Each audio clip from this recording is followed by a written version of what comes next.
Much, Sherry. So welcome everybody. This is the first time we've actually given this this webinar, and I think it's hopefully going to be interesting for everybody to hear about what we're learning about that's happening in the military, specifically regarding mental health and this growing initiative of wellness.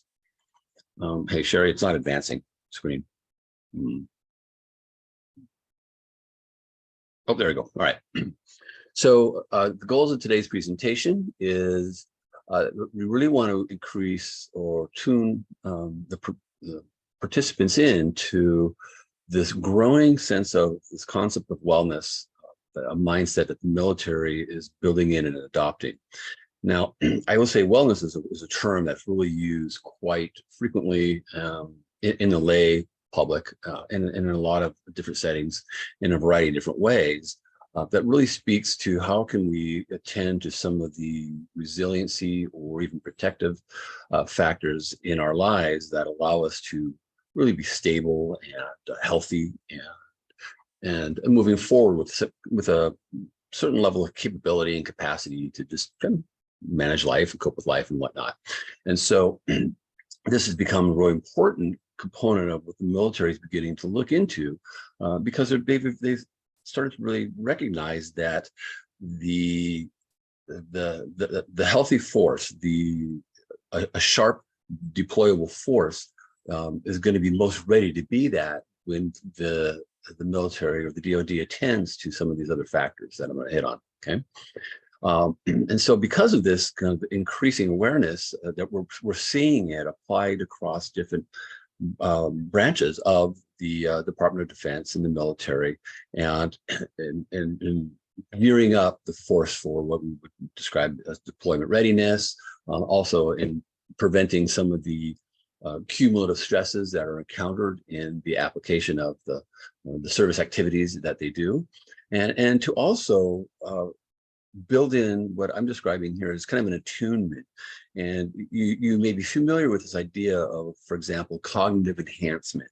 Okay, so we typically think about cognitive abilities as something that is on a continuum that we are once we are at the level of maturity. Basically, our cognitive abilities are pretty well established and set, and then as we carry on and go through the course of our life, and in this case, a military activity, has generally been assumed that cognitive abilities are fairly stable. But what we're actually finding, and what the DoD's research is showing, is that there are mechanisms for cognitive enhancement that they build into their materials and combat products and so on. So we're not going to focus a lot on that, but I just wanted to acknowledge that it really is a continuum of readiness for deployment, prevention of problems that may come up as a part of deployment or pre-deployment, and then also the kind of the honing in or attunement of enhancement of skills. So I like to describe also this concept of vulnerability to risk, and I like to look at this as a continuum. Okay, and so we're going to talk a bit about that from vulnerability to risk to actual manifestation of difficulties and problems. The other goal of today's presentation is that we will go over some of the larger initiatives that are in place right now that the DoD is rolling out that are wellness specific. And then I also have some resource links for folks to follow up with so that they can learn more about the resources available. And as you can imagine, there are many out there that the Department of Defense has developed and provided for active service members and their families. So what is wellness in the military? It is an initiative in the military where they are developing programs and resources that really target and aim to support the health and well-being of service members and their families. Okay, and this is done through really honing in on a variety of areas in the lives of the recruits and their families that we know can create stresses and for them, and can become distractants for them to be really at the premium level of deployability. So it's not a new concept in the military, but it is being discussed and promoted and supported at unprecedented levels. And it was really interesting for us as Pearson, who we interact a fair amount with various aspects of the Department of Defense and the various branches, and we were talking and seeing this migration towards the DoD looking at what's happening before deployment, what's happening to the active service members that is impairing their deployability, or that's causing them the types of stresses that would make it more difficult for them to be as attuned to the roles that they need to do as possible. And so it's been very fascinating to really see how the military has been kind of embracing this and moving this direction. And so as the world's largest and most skilled professional military, the decision to serve in any of the branches has impacts on not only those active service members, but also their entire families and their extended family networks. And I think the United States is uniquely positioned in that, because we do have a professional military versus other nations, which often have a different military basically enrollment and whatnot, that we have to really attend to a broader spectrum of needs and issues beyond just the active service members, because their families are often with them and going with them abroad.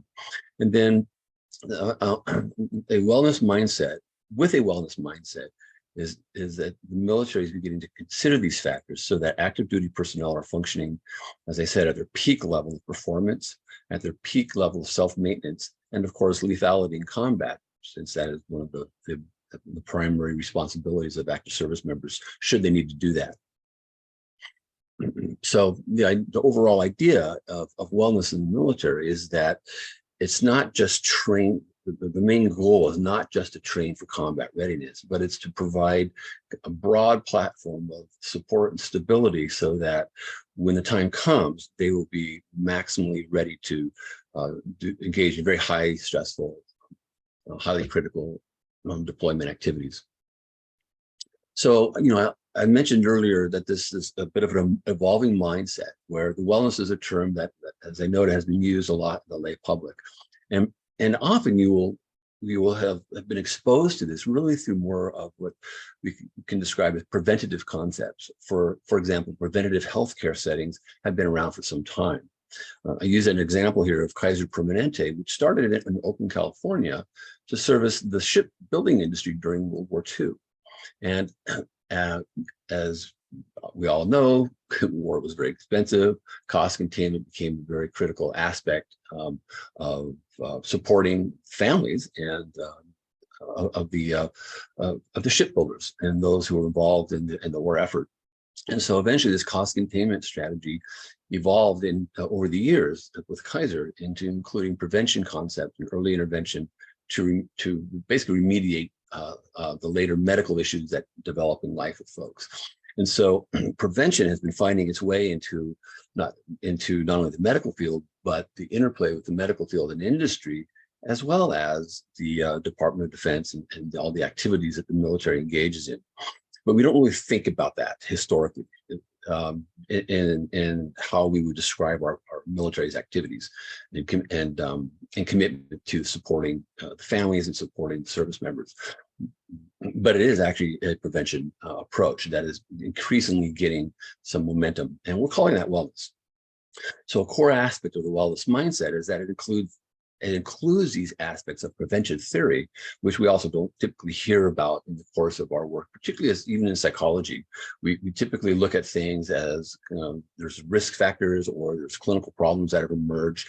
But when we begin to move the bar forward, we begin to get exposed to other ways of looking at things that go outside of our typical areas of familiarity and maybe comfort zones, okay? But we're beginning to see more and more of these prevention ideas crop up in military settings.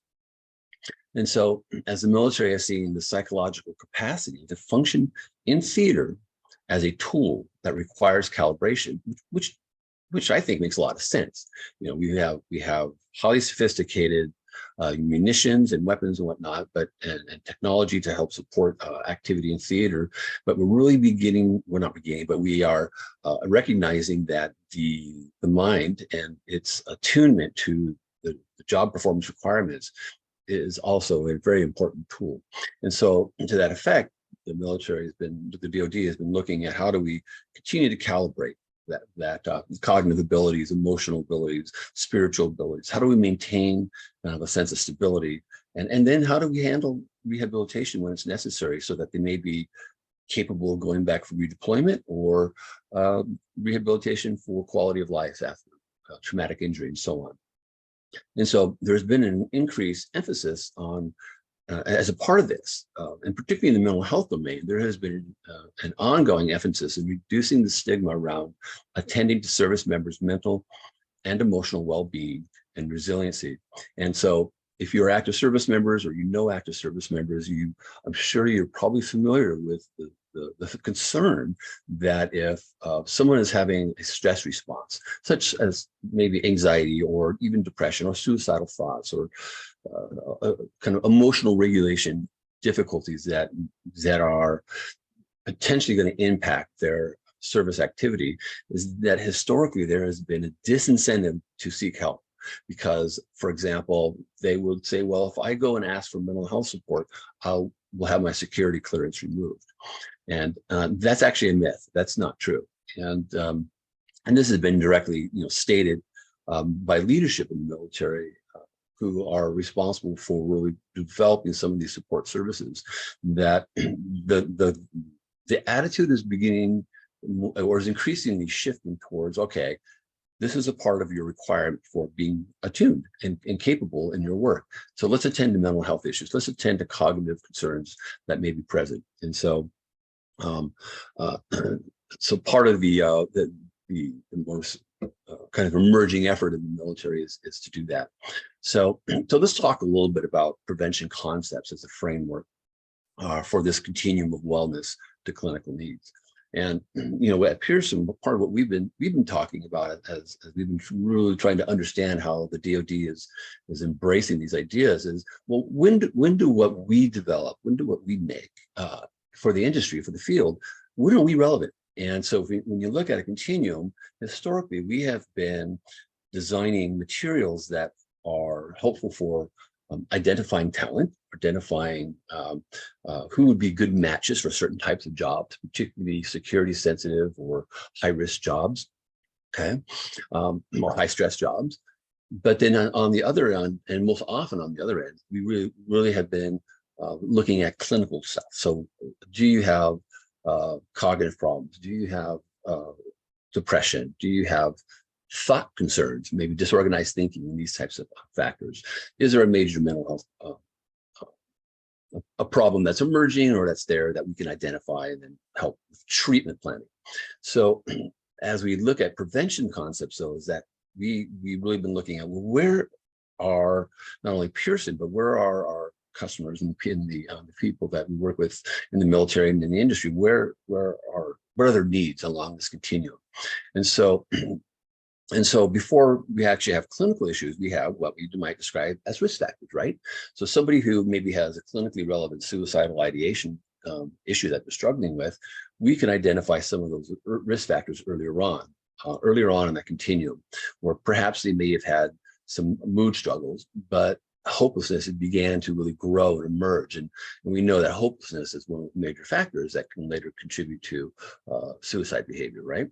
So as the military has been stretching the need to identify risk, we have also been interested in working with them and discussing, well, what happens to people before they even fall into the risk zone? And this is what I would like to call precursors to risk, okay? And this really fits nicely in with prevention theory, nice parallel. So a little prevention theory 101.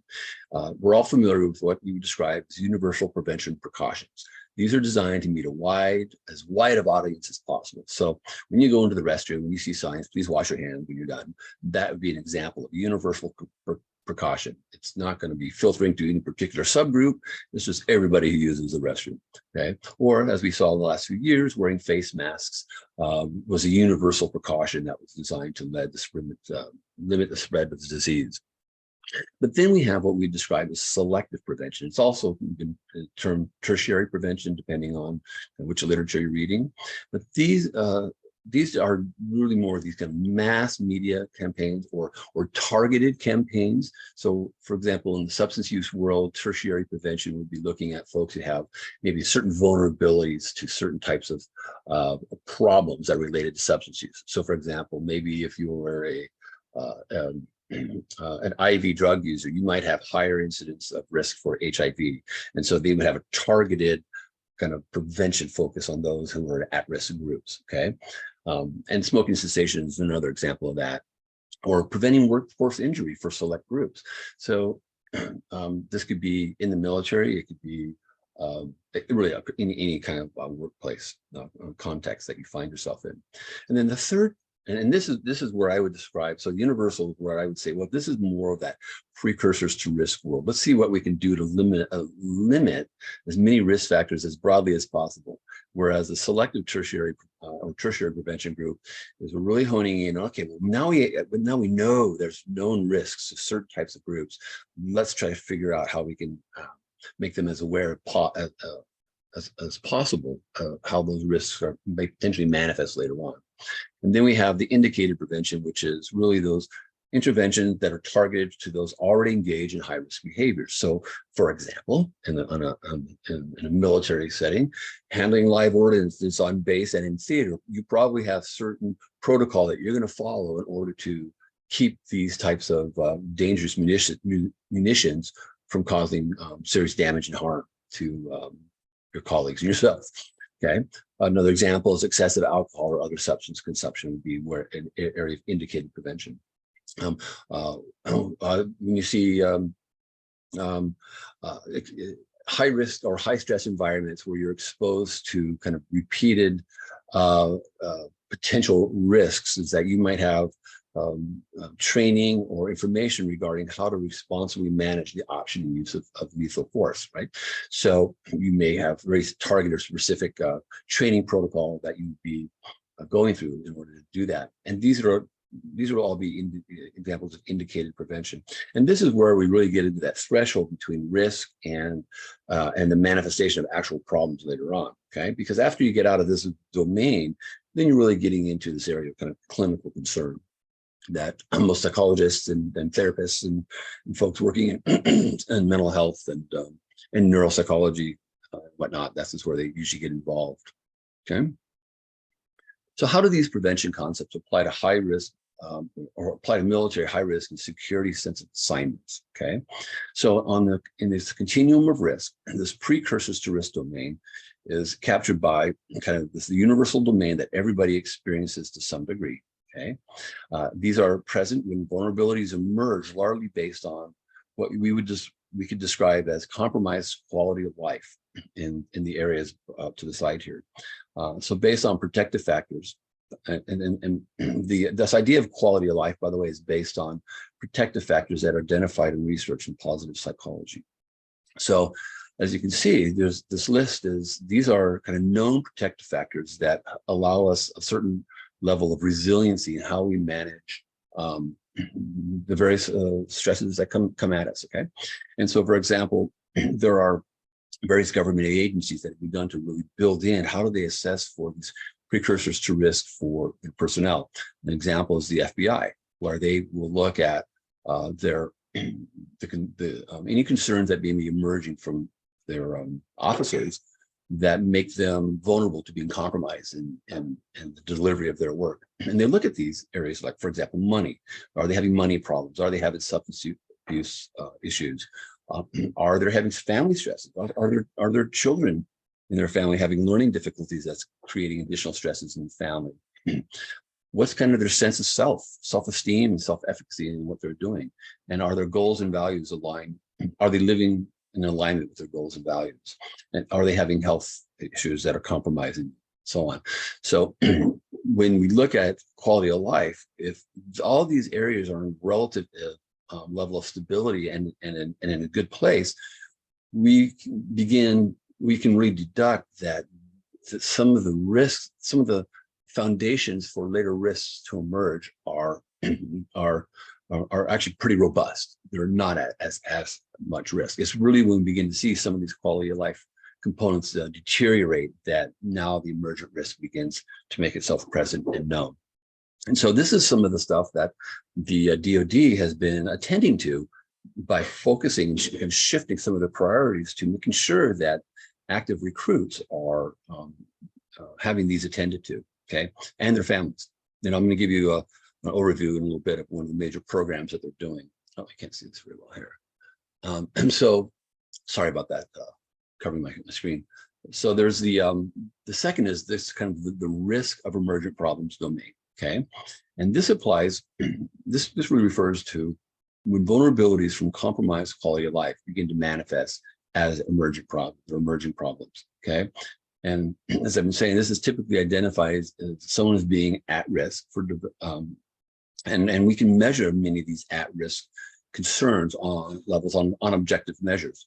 So, for example, this is when we will often see the anxiety problems that are low to moderate anxiety, mood or affect instability. So mood is, you know, happiness, sadness, depression, these kinds of things.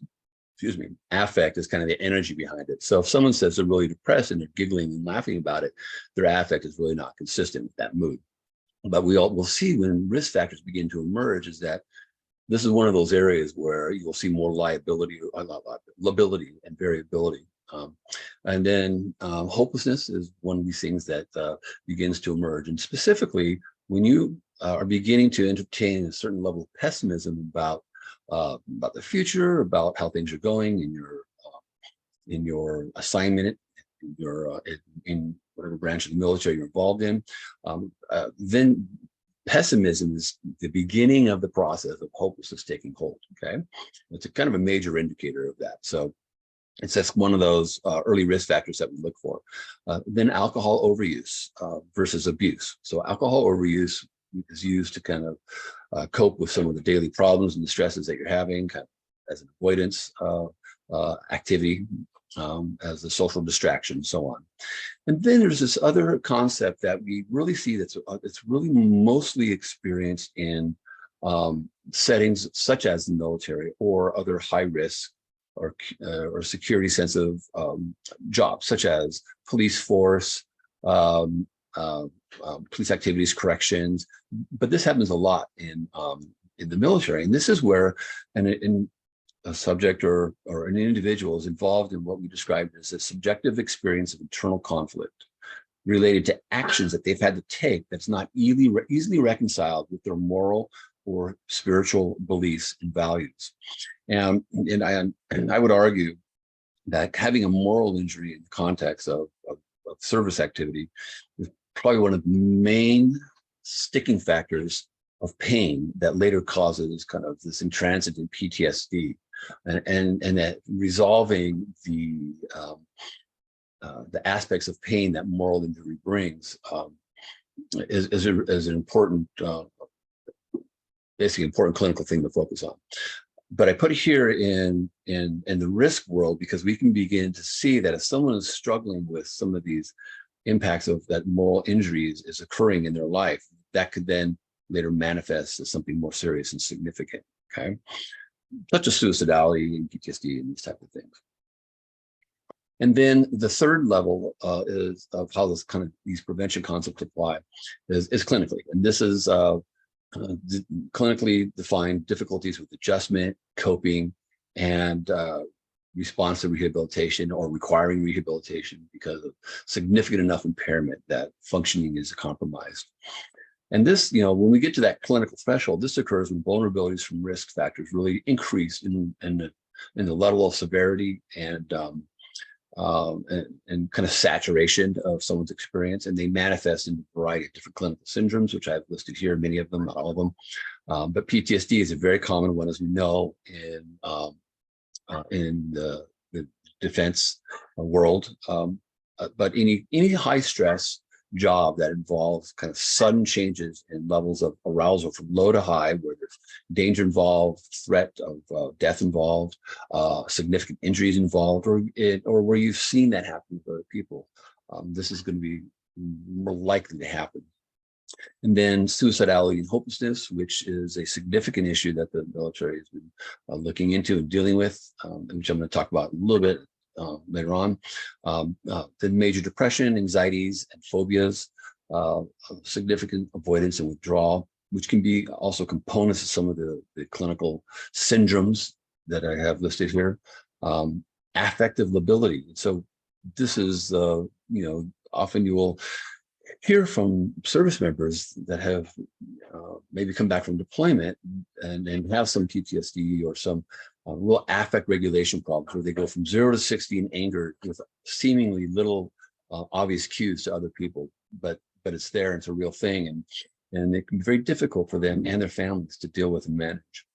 And then, of course, alcohol and substance abuse, where it becomes kind of clinically interfering with their ability to manage themselves. Paranoia, fear of kind of more negative events happening, and so on, and other areas of clinical manifestation. So when we look at these precursors to risk to kind of clinical manifestation, the DoD is very involved in trying to cut basically the clinical stuff off at the pass as much as we can. Okay, so that the force is in premium condition to be able to operate in field and so on. So let me just hit on several initiatives that have rolled out that the military is engaging in. Some of you may have heard this, but the Holistic Health and Fitness, or H2F, implementation is based on a study that was done by the Department of Defense, where they looked at specifically at the Army, okay, and I believe, and they found that in their study, 70% of the active members between the ages 17 and 24 were what they described as unqualified for military service, okay, or unqualified for active deployment. And that 17% of these soldiers, and this is comprised of 17%, 25% of National Guard Reserve soldiers were overweight. Basically, they're clinically obese. 55 had active component soldiers sustained musculoskeletal injuries each year. So these would be broken bones, these would be issues of torn ligaments, and so on. Okay, so physically, just being able to do the weight lifting activities and strenuous physical demands is that over half of them were having issues with that. Okay, and then 10 million limited duty days of $577 million in inpatient care or patient care.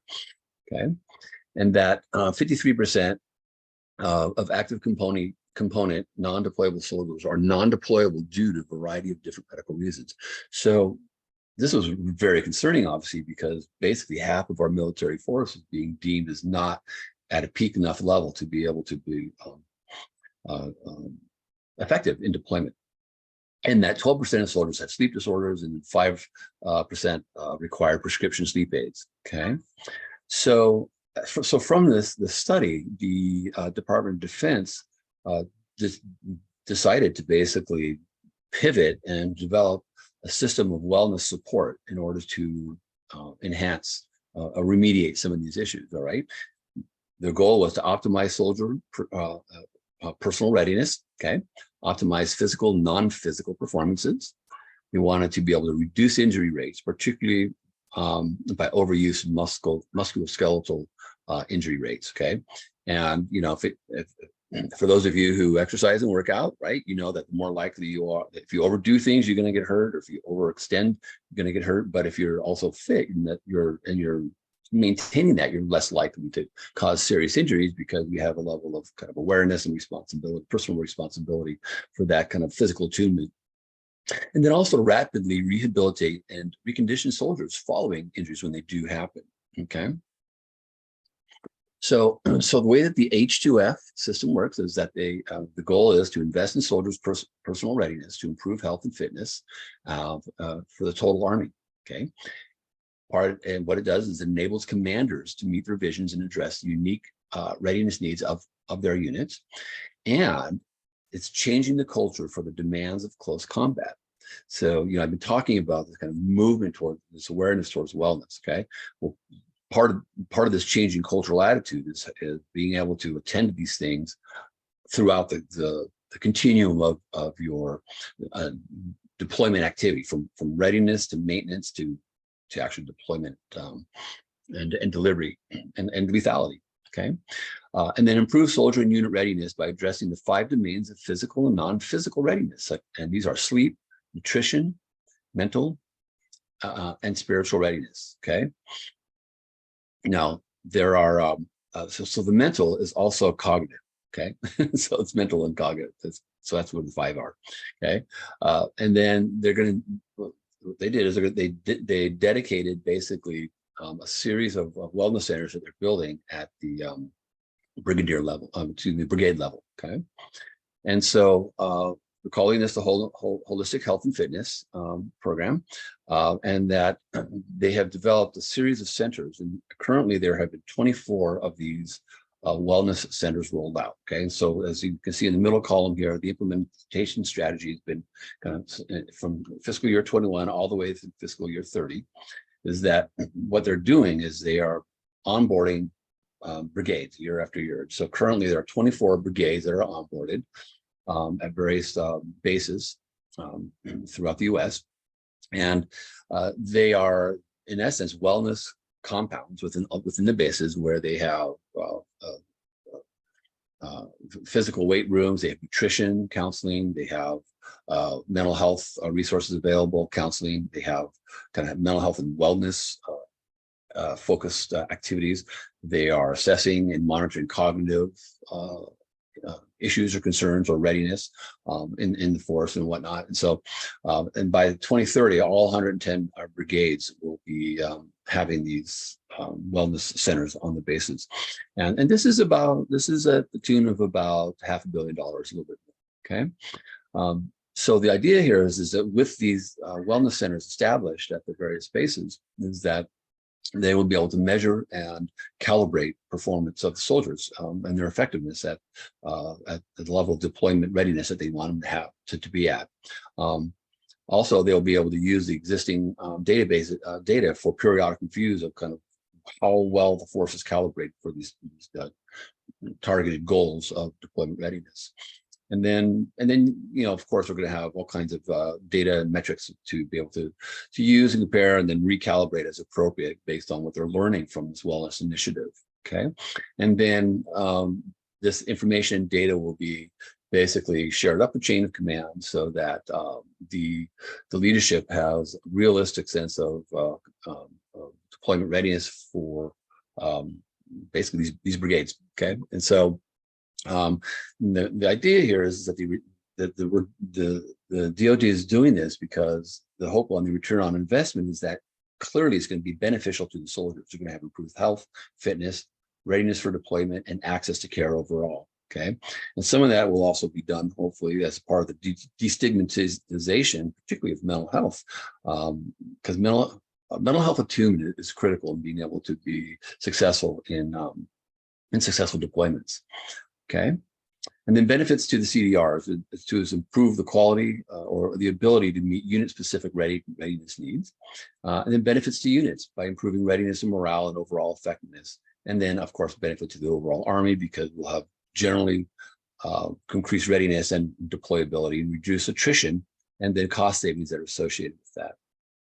One of the biggest factors in early recruit attrition is when some of these what we describe as these precursors to risk become out of balance, and some of the family impacts are significant. And unfortunately, when you're moved around from place to place to place, and you have children, if those children have challenges or difficulties, those have to be restarted, reevaluated every time, and that really is a big stress on families. And so part of these wellness concepts is to try to reduce some of those attritions that happen because of some of these stresses that we're talking about. Okay. So very robust program that they're rolling out. They're a few years into it now. So this is just a little bit more detail on kind of how we're honing in on this. So As you can see, we have kind of a physical domain and then this non-physical domain. So in the physical domain, we're looking at the H2F is looking at increasing muscular strength and endurance, aerobic endurance, anaerobic endurance, which if you're not sure what that is, that's basically oxygen-deprived endurance, and just overall power, okay, physical power. And then mental readiness is cognitive capacity and attunement, as well as emotional capacity and being able to manage some of the deployment-specific stresses that occur. And then interpersonal and social compatibility, which is, I think, a unique kind of understanding that we're getting from the military, that they're really attending to the value of these kind of three domains in much more direct way. And I mentioned that the DoD is really trying to also kind of turn the tide in how people see the use of mental health support, or what we're describing as wellness support, in order to keep them as finely tuned as possible. And then spiritual readiness, and this is being kind of supporting them in their beliefs, principles, and values, and particularly when they have to engage in activities that might come into conflict with that. How do you reconcile that? So this is being tended to. And the nutritional readiness is through the wellness centers, is that they're being proactive in helping do kind of nutrition education. They're being active in maintaining the support of kind of healthy diet and healthy eating. And then for those that have become out of shape or obese, kind of remediating that and responding to that to help them become more deployment ready. Okay. And then sleep readiness, or sleep support, is really helping develop quality of sleep for longer periods of time that's required, the timing of sleep onset, and then continuity of sleep once it's engaged, and really building a lifestyle around sleep support, because it all starts with sleep, right? When sleep goes down and becomes impaired, it really has cascading effects in all these other areas. So that's kind of, that was the H2F that the Army is rolling out. And then I briefly wanted to kind of mention that in February 2023, a study was released that was conducted by a third party. It was called the Suicide Prevention Response Independent Review Committee. And it was looking at basically the level of suicides that were happening within the military, which was far outstripping the pace of death that was the result of direct combat activity. Okay, and so they looked at, what they did is they interviewed at all levels of all the branches of the Department of Defense, Army, Navy, and so on, Air Force, and what they gleaned from that was basically they created a level of evaluation of kind of urgency. Okay, and so they ranked the urgency of need on kind of 3 levels. Okay, and these were things, and they came up with, like, I believe it was 117 kind of different areas of recommendations for change that the DoD wants to do in order to attend to this kind of epidemic of suicide within the force. And so they would ask things not only about mood and behavior, but they would ask about kind of like job status, job promotion status, growth within the Department of Defense, where their commanders listening to them, were recommendations for change that had been made prior, what would have happened to those recommendations? Were they deployed or not? And what they found was that in many instances, some of the kind of frustrations that the active members were experiencing was because change had been said to be made, based on other kind of exams and studies and whatnot, examinations and studies, but it wouldn't be rolled out. And so they looked at not only the kind of the struggles that the active service members were experiencing, but they really looked at the whole chain of command to kind of levels of responsibility for creating some of the ripple effects that would later manifest as self-harm behavior because of intransigence and change, or kind of not seeing that you can go any direction, kind of stuck and trapped in where you were, or, for example, having one mental health professional to 3,000 active members on a Navy ship. You know, it's just the under-resource was there, and that was made apparent, and this had been made known prior as a change focus. In many instances, it wasn't. And so anyways, and so this independent review looked at all these factors and then just released it in September. Okay, I mean February, and that's available for you to access and review. I have the link here on the bottom of the slide. But what it looked at are these kind of 4 foundational pillars that was aligned with the national strategy for suicide prevention. Okay, and they just fit very nicely. Okay, and the first was healthy, empowered individuals, families, and communities. Okay. Then clinical and community preventative services. Again, we're seeing that, okay, concept. And then treatment and support services. And then finally, surveillance, research, and evaluation for what's working, what's not working. When are we seeing more of these things happening, whatnot, okay? So the first pillar that focuses on healthy and empowered individuals and families and communities is this is really designed to create an environment in the military community that reduce risk for suicide behavior by promoting health and well-being, and what we say wellness, of all community members, and integrating that suicide prevention activities across settings and sectors. So the core assumption here is that suicide can be prevented when communities collaborate and coordinate activities, okay? So again, this is that precursors to risk aspect where we're looking at how does the community become kind of maximally involved and attuned to the potential later emergent risk factors that come up, okay? And then kind of the second pillar is the clinical and community preventative services. And this pillar really is focusing on the availability of support services. Okay, so now that things are maybe beginning to emerge, and perhaps a support service might be around financial management, right? It might be around dealing with some of the stresses that your kids are having in their schooling, okay? Or it can be specific to the individual, such as kind of emerging stress responses that they're not handling well, okay? So the availability of support services, systems, and resources within the military community that help people solve the problems and challenges that can increase their later vulnerability to suicidal behaviors. Now we're beginning to see, okay, we recognize that vulnerabilities begin to emerge, and these are passing to that risk factor domain, right? Now you're beginning to be at risk. So a core assumption is that suicide can be prevented by creating, supporting lives that are worth living, okay? And so how do you assess with that, right? So some of that is you look at quality of life, and if quality of life is really decaying in multiple areas, you can make a pretty educated estimate that they might be considering life, down the line, that maybe life really isn't that great.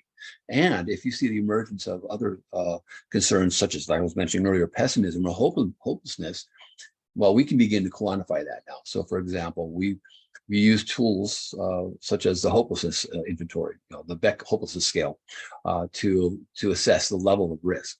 And why that's important is that when hopelessness gets into that critical threshold, it actually is predictive of later suicide behavior.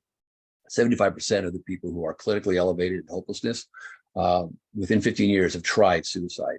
And of that 75%, 2/3 had been successful in Beck's kind of research on hopelessness. And so we really look at that as a very important kind of key factor, right? And so as we kind of emerging, as we're looking at prevention, as it's shifting into that kind of identifying risk factors, this is one of those important things to be attuned to, okay? So then treatment and support services. And this pillar focuses on the availability of evidence-based healthcare services, which we know is kind of hit and miss within various parts of the DoD, depending on where you are and resource availability, okay? But especially behavioral health treatments. And these have been shown to reduce the risk of suicide behaviors. And so a core assumption of this third pillar is that suicide can be prevented when people are able to and quickly receive the effective and early interventions and treatment. So when that hopelessness red flag goes up, that is kind of an indicator of go, let's look, let's really hone in on what's going on. Because if they are engaging in clinically concerning thoughts around self-harm, we want to know if those are going to be active or are they passive, right?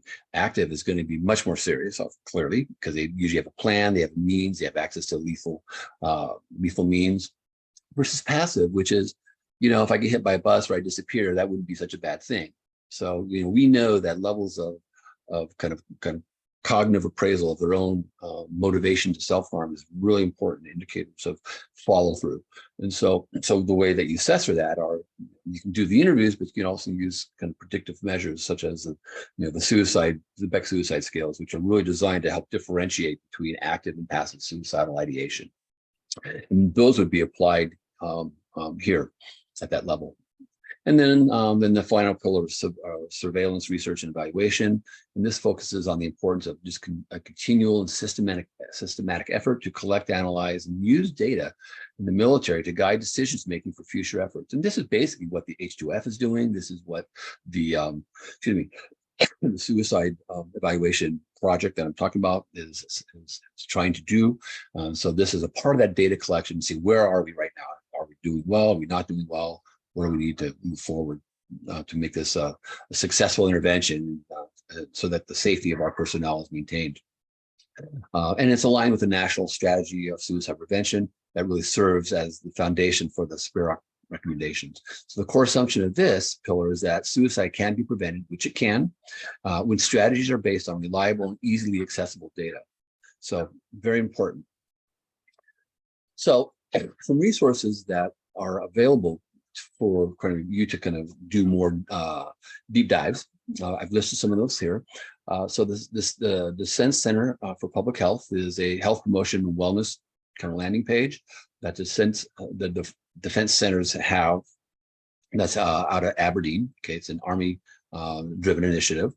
For prevention and care resources that help service members and families prevent or cope with health issues such as substance abuse, mental health, COVID-19, so on.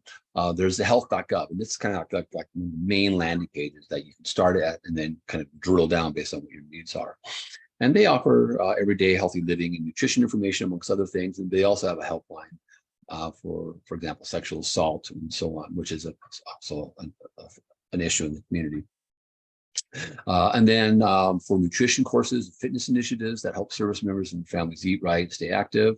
There's the myplate.gov landing page. And this gives healthy eating tips and recipes and printable materials for all stages of life. It's not just that 17 to 24 zone, okay, that we were talking about earlier that the H2F is honing in on. And then there's commissaries.com, which provides simple, healthy recipes and saving on groceries for military shoppers.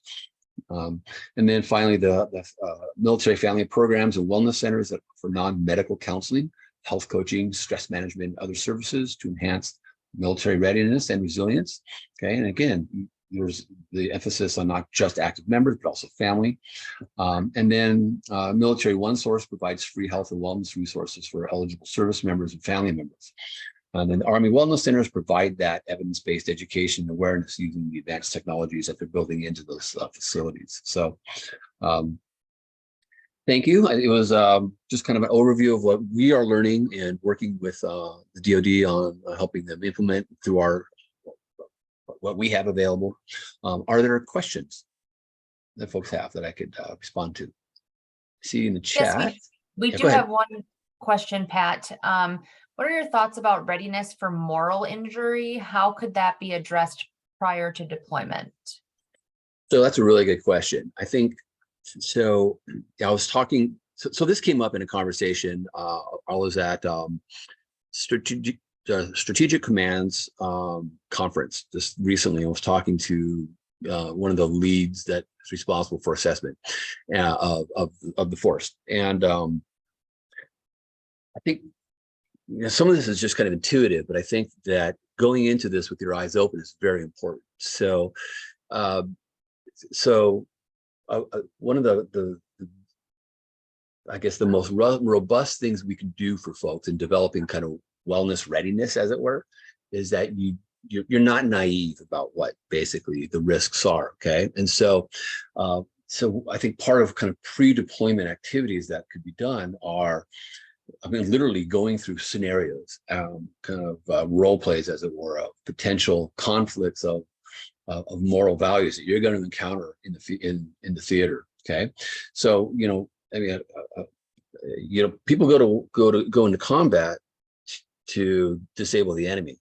They don't go into combat to hurt civilians, but inevitably there is that collateral damage that happens. And so when you get exposed to that, and it's not what you signed up for, that creates an immediate kind of conflict of kind of a moral conflict, right? So I think it's the responsibility of command and those who are working with those who are going to be deployed to be upfront about these risks and then help them navigate, really how you can respond to that in an adaptive way. Okay.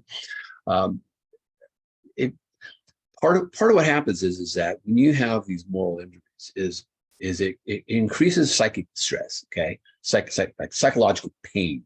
All right. And so when people are in psychological pain, how they moderate that or modulate that is not something that's really talked about a lot until usually they're already in services for support, because they've been there, they got there, they have the pain, and it's overwhelming. So a part of, I think, the responsibility of command is, and who's working with folks, is to begin to really attune them that you're going to encounter some of these things. And how do we allow you to be adaptive and flexible enough so that you can let some things go, okay? And letting go is a lot harder to do than I can say just let it go, but it's much more difficult to actually actively do that. And so if you don't have any kind of framework established for how to do that in a way that is acceptable, not only to your command and your peers, but to yourself, then you're going to be struggling with this, okay? And so I think that leadership can be very proactive in helping kind of mentor basically the active service coach, mentor, or whatever you want to call it, prepare them for these realities, so that when they happen, it's kind of like, okay, this is what we talked about. This is how I need to be able to be more malleable in my response. And the more I think that, so some of the research that's been done on moral injury, and there are some moral injury inventories that are out there that are that have been kind of bounced around. And there's one that's for the military. It's moral inventory for the military. Okay, moral inventory scale military is this was basically how do you begin to basically articulate that this is a real phenomenon that you need to be able to assess for, okay, so that you can hone in on your work. And so I know I'm getting a little bit of tangent here, but some of the most successful treatments for PTSD vets that came about years and years later after Vietnam was, one of the moral injuries was having to be evacuated and have your team members stay behind who couldn't get to the helicopters in time, for example. And so they were left behind and they got killed. And you're witnessing this happening while you're being rescued, and they should have been rescued, but they couldn't have been rescued, and so on. So that caused a serious indirect moral injury for them, right? And so years later, as a part of their treatment, part of what the treatment community would do is they would actually facilitate them flying in on Huey helicopters to a field near a jungle-looking location. They would reenact basically the events of coming into the helicopter. These guys would be helping them get in, and the whole team would get in, right? And then they were able to use that as a very cathartic kind of process to help manage the impact of that moral injury that was not something that they did directly, but they were exposed to, allow them to metabolize that in a way that was healthier for them. So just some examples of that, but that's kind of clinical, that's on the back end of things. So if you're on the front end aware of these things, you can maybe do vignettes and prepare and kind of pseudo events that maybe gives them a flavor of what it's going to look like, feel like, smell like, sound like, taste like. So other question? Yes, thanks, Pat. Another question that came in, we've been primarily discussing the Army, but do you know if other branches are investing in similar wellness initiatives? Well, I know that the Army is half of the military, basically, so that's the biggest one. So I haven't come across it yet. It doesn't mean that they're not, but I think it is rolling out, I think, kind of DoD wide. I'm not familiar with a specific one yet. The H2F really followed the investigation of that deployment component I was talking about. I know that the Air Force is looking very intensively at like the suicide stuff. I mean, they all are, but I know firsthand. I've been talking to folks in the Air Force that some of the issues are related to this. They are tackling directly. So, but I would what I would do is I would basically search around the H2F and then see what links are available to kind of lead you down other pathways for the Navy and so on. but it's just emerging stuff. So this is not like common knowledge. That's why I wanted to begin talking about it, because we're learning about it. We're working with the DoD with this, some of our materials, particularly around cognitive evaluations, and obviously like depression scales and kind of psychiatric scales for those when they kind of cross that threshold. But yeah, so sorry, I don't have more. But other questions? Thanks, Pat. Those are actually all the questions that we have for today. Okay, well, thank you everybody for attending. And I do want to share that we are going to have one on PTSD. I think it's May 25th. Is that right? PTSD. And it's going to be kind of a PTSD that really looks at the developmental continuum of how we become vulnerable to certain basically manifestations of PTSD, so that when we have events later in life that we can say, yes, this is the catalyst for my trauma, there are often precursors that have set the stage for vulnerabilities of various certain types of PTSD. And so we're going to be talking about that, and really talking about some more specific ways of assessing for the severity of that with some of our tools as well. So I hope you guys can join us on that. So that you can find that on our website too, as far as the date and time. So, Yep, that one is actually next month in June, and we did put the link to that in the chat box if anybody wants to register for that. June, thanks. Is that a little more time? All right. Okay, you guys. Well, thank you for having me today, and take care. Have a good summer.